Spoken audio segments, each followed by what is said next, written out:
Assalamualaikum warahmatullahi wabarakatuh. Salam sejahtera. Alhamdulillahillazi arsala rasulahu bil huda wa dinil haq liyuzhirahu 'ala ad-din kullih wa kafa billahi syahida.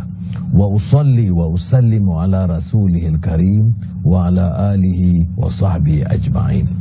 Saudara-saudari yang dimuliakan, Ramadan Mubarak, kullu 'am wa antum bi khair.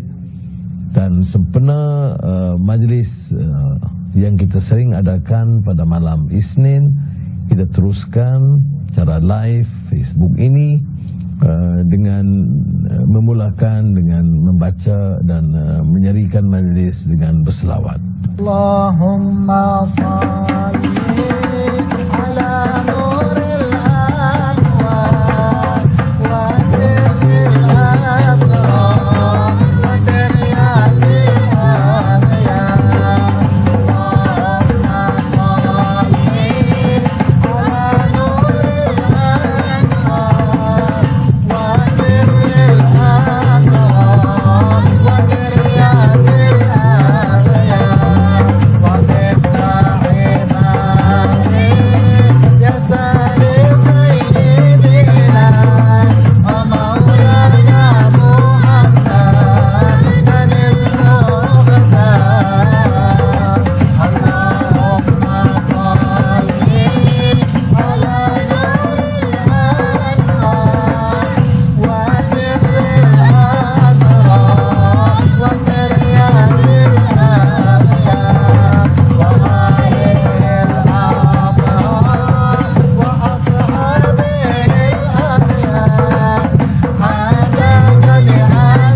Beberapa acara minggu-minggu sebelumnya kita telah mengupas tentang akhlak, tentang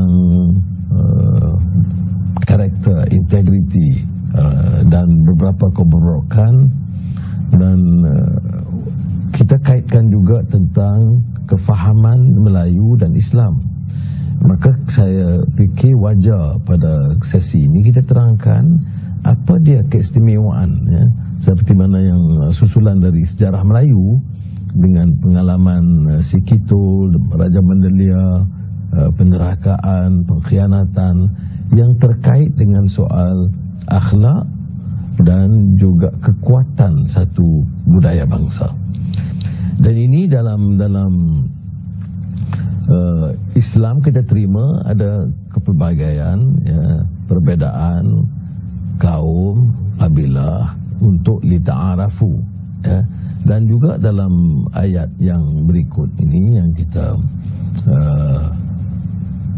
faham sebagai peringatan Allah SWT untuk menjadi semua manusia itu dengan kepelbagaiannya. Karena kalau Allah inginkan, semuanya tentu akan tetap menjadi satu, ya. Firman Allah SWT, walau syaa rabbuka la ja'alan nasa ummatan wahidah wa la yazaluna mukhtalifin. Jadi dalam kupasan ini maksudnya, dan kalaulah Tuhanmu wahai Muhammad mengendaki, tentulah ia menjadikan umat manusia semuanya menurut agama yang satu, tetapi tidak berlaku demikian. Dan kerana itulah mereka terus-menerus berselisihan. Ini surah Hud ayat 118. Jadi dalam pengantar ini saya nak khususkan kepada pengalaman sejarah kebudayaan Melayu. Kedatangan Islam dengan pelbagai teori, ya, menunjukkan bahawa Islam itu mengadunkan, ya, faktor akidah, keyakinan, tetapi juga aspek budaya. Dan di antara kupasan yang saya ingat sangat mengesankan kepada beberapa generasi sejak tahun 70-an atau akhir 60-an adalah kupasan atau teori pengislaman oleh Profesor Said Muhammad Naqib Al-Atas, seorang sarjana ulum tanah air, yang menulis tentang di antara lain Islam dalam sejarah dan kebudayaan Melayu. Ini penting saya ingat generasi muda. Kalau saya dulu baik sebagai guru atau profesor di Amerika dan menteri pendidikan, saya sering wajibkan bakal guru dan anak-anak muda dalam latihan untuk membaca, bukan saja untuk anak-anak Melayu dan Islam, tapi juga bukan Islam, supaya dia tahu tentang majoriti Melayu penduduk di Malaysia. Orang Melayu ini ada sejarah dan budaya tersendiri yang terkait kuat dengan keyakinan Islam. Kita ambil umpamanya kupasan Said Muhammad Naqib Al-Atas ya.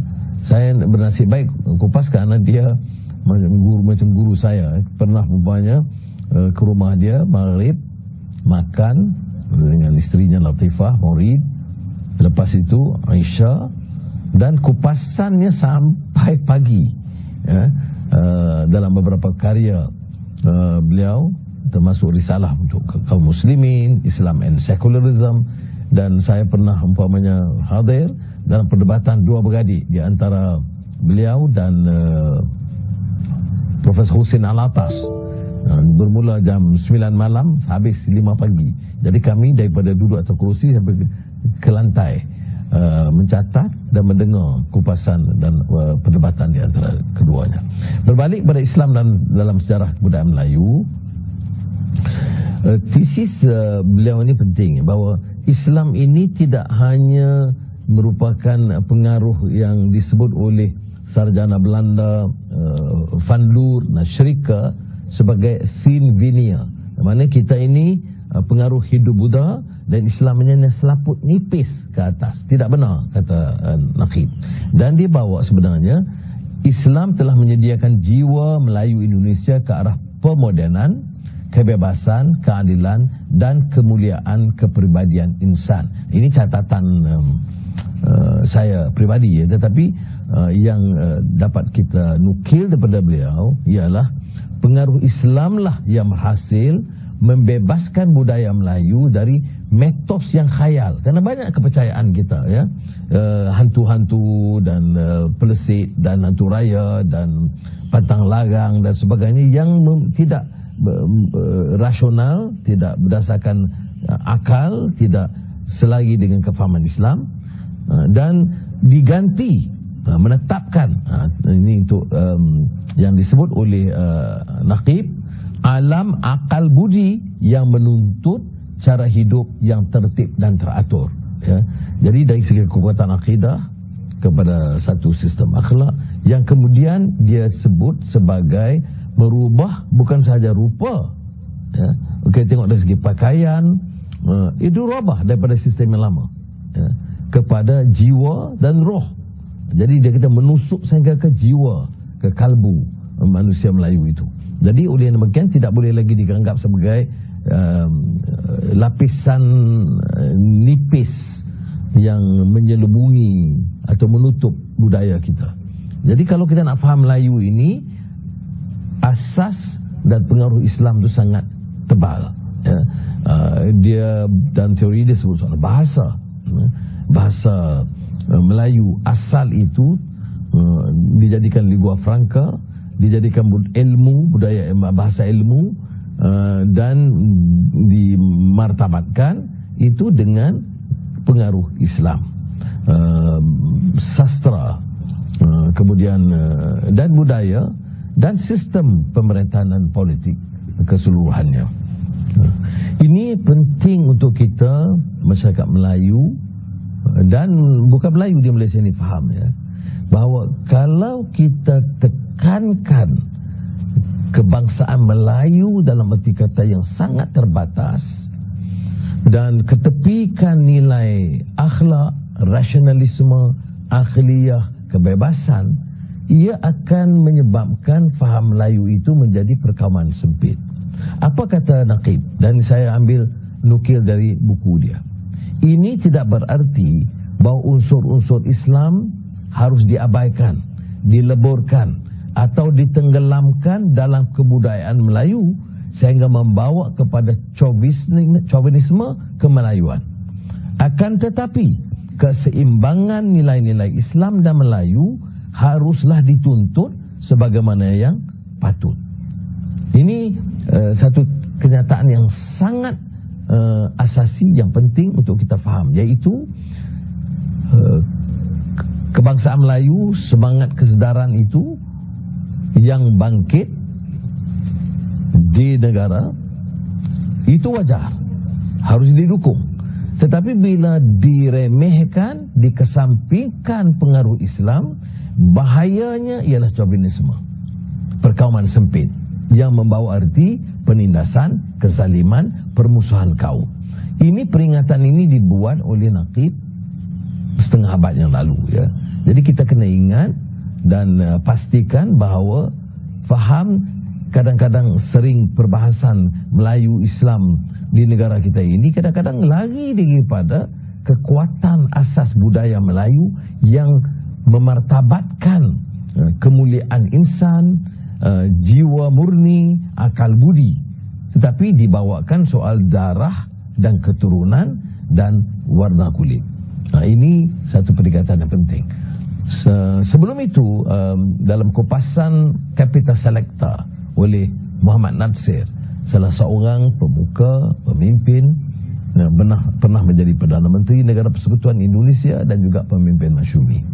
Dalam Capital Selecta, beliau menyebut di antara lain tentang ajaran untuk membantras apa yang dinamakan ta'assub atau seringkali disebut orang dengan istilah fanatik, meskipun tidak begitu tetap perkataan fanatik atau pengganti ta'assub. Jadi dia cuba ulas masa itu, kerana tentunya di Indonesia juga ada tentang kebangkitan kebangsaan ini membawa kepada kefanatikan kaum atau bangsa dan juga kefahaman kebangsaan yang murni. Tetapi pakailah perkataan fanatik itu, iaitu fanatik dalam segala lapangan, dalam faham, membela kaum dan bangsa. Maknanya membela tanpa mengira asas hak atau keadilan. Dan ini tentunya bersandarkan kepada hadis Nabi Muhammad SAW yang menekankan tentang keperluan kita bedakan di antara kecintaan kepada negeri atau kaum dengan kecintaan kepada prinsip dan jangan zalim, ya. Ini hadis riwayat Abu Daud, Ibnu Majah dan Ahmad dengan sanad yang sahih, ya. Hadis ini dengan lafaz Ahmad, ya Rasulullah, aminal asabiyati an yuhibbar rajulu qaumahu. Ya, wahai Rasulullah, adakah tergolong sebagai asabiyah jika seseorang mencintai kaumnya? Qala la. Jawab Rasulullah SAW, tidak. Walakin minal asabiyati an yu'ina ar-rajulu qaumahu 'ala zulmi. Ini penting kita ingat, ya, yaitu yang dikatakan asabiyah itu adalah saat seorang itu menolong kaumnya kepada pada perkara yang zalim. Jadi dibezakan mencintai, membantu kaum, mengangkat darjat martabat mereka, tidak ada salah. Tetapi sebaik prinsip keadilan, kebebasan itu dikesamping, dikeremehkan, diketepikan, maka timbullah kezaliman dan ini ditolak. Sebab itu dalam fahaman kita, saya ingat penting anak-anak muda baca semula Islam dalam sejarah kebudayaan Melayu. Bahawa Melayu itu terangkat bahasa, sastra, budaya, keilmuan berdasarkan yang disebut tradisi akal, rasionalisme yang dikubah oleh Naqib dalam Islam dalam sejarah kebudayaan Melayu. Ya, kerana dalam perbahasan dan wacana sekarang ini kadang-kadang orang dia fikir soal kemelayuan, ya, Dan sehinggakan rasuah berbilion itu asalkan Melayu. Saya pernah lagi dalam debat di parlimen, bila saya menegur mengapakah kontrak dan penswastaan diberi kepada beberapa kroni dan berulang orang-orang itu menjadi bilioner dan tidak kepada rakyat terbanyak. Ada teman-teman saya, ya, saya tak sebutlah ada parti mana ya, tapi saya masih anggap teman, yang kata, Anwar, ini sekurang-kurangnya Melayu jadi bilioner. Mengapa kita harus kritik? Lihat, soal prinsip, soal keadilan, soal kesaksamaan, soal penindasan, soal harga, sama ada bila kita swastakan harga naik, itu tidak dipedulikan. Kerana faham kaum itu mengatasi soal kebenaran, keadilan. Ini saya ingat harus kita perhatikan. Dalam debat-debat kita soal kaum begitu, tak ada masalah. Dan bila Muhammad Nasir sebut tentang asabiyah, tentang fanatik, ta'assub, ini faham ta'assub ini bahaya ya. Sebab itu saya pernah kupas dulu tentang buku Muta'assibin, golongan ekstrim dan fanatik ini. Dia bawa Islam tetapi ta'assub, faham dia saja, tafsiran dia saja, ikut parti dia saja, atau kelompok dia saja, atau guru dia saja. Jadi kadang-kadang tidak peduli langsung benar atau palsu, walaupun minggu ini fatwa lain, minggu depan fatwa lain, tetapi kerana ketaksuban itu menyebabkan fahaman mengelirukan. Ini dikupas oleh Syekh Yusuf Al-Kharadawi. Tapi dalam konteks ini kita nak kupas apa dia asabiyah ni. Faham kaum atau perkauman sempit ini disebut asabiyah. Ini yang saya kaitkan dengan hadis sebentar tadi tentang apa dia asabiyah. Tetapi Abdul Rahman Ibn Khaldun dalam kitabnya The Muqaddimah Al-Muqaddimah ya. Kitab ini maknanya muqaddimah ni muqaddimah pengantar kepada sejarah ya. Tapi muqaddimah dia saja pun dah tebal betul. Jadi ada kupasan yang saya baca dari tesis PhD sarjana muda kita Ashikin Abdul Halim ya, yang merumuskan satu hal yang menarik di sini, iaitu tentang asabiyah yang tadi yang disebut mati dalam jahiliyah oleh Rasulullah. Ingat, kadang-kadang kita ni faham kaum Islam, jerit soal Islam, tapi faham perkauman sangat sempit. Kita lupa bahawa kalau kita cuai, Rasulullah SAW menyebut orang yang cakap soal Islam atau Melayu atau Cina atau India ataupun orang putih ataupun Jerman berlebihan sehingga hilang kemanusiaan dan keadilan, dia mati dalam jahiliyah. Sebab itu dia tidak boleh zalim. Nah, dalam mukadimah saya sebutkan tadi, dikupas di antara asabiyah yang dikutuk oleh Islam, iaitu kerana buta dengan buta tuli mendukung satu kumpulan dan mengenepikan keadilan. Ada banyak contoh-contoh pra jahiliyah, zaman jahiliyah, pra Islam tentang kecenderungan begini ya. Perlawanan kaum antara kabilah dengan kabilah, yang dimenangkan ialah kabilah dia, sama ada salah atau zalim. Itu satu. Ini yang disebut asabiyah jahiliyah. Ibn Khaldun itu membedakan kerana dia mencuba melihat asabiyah yang positif. Ya, ini sekadar esprit de corps, maknanya ada yang terjemah masa saya di universiti dulu, profesor menyebut semangat kekitaan, maknanya jaga keluarga, jiran, tetangga, kampung halaman, negeri, kaum, dan untuk mengangkat dan membawa kebaikan dan tidak membawa maksud kezaliman. Jadi asabiyah ini tentulah tidak bercanggah dengan konsep asabiyah yang disebut mati dalam keadaan jahiliyah. Ini yang disebut yang selari dengan kehendak Islam. Jadi dalam mukaddimah itu teori ini menyebut bahawa dalam kategori peradaban, mula kita bangkitkan soal asabiyah mula-mula daripada Omran Baidawi, masyarakat yang tribe yang mundur. Dengan semangat baru ini mengangkat dan menjadi satu lebih maju, dia jadi Omran Hadari. Jadi dia ada dua kategori. Ini dengan semangat asabiyah, maknanya jaga negeri, jaga peraturan. Ini prinsip akhlak ditekankan oleh Ibn Khaldun. Dalam generasi awal, semangat kekitaan, nak bina negara, jaga kepentingan rakyat, jaga akhlak. Ini disebut tadbir urus yang baik, good governance. Tetapi bila timbul generasi kedua dan ketiga, dia dah mula cuai, dia mula terpukau dengan kekayaan. Semua nak tunjuk hebat, nak tunjuk cara yang sangat membazir, dan semua nak kumpul harta dan nak jual beli pengaruh politik masing-masing. Ini bawa kepada keruntuhan. Jadi ingat, teori Ibn Khaldun ini dari Omran Baidawi, nomadic culture, itu naik menjadi Omran Hadari.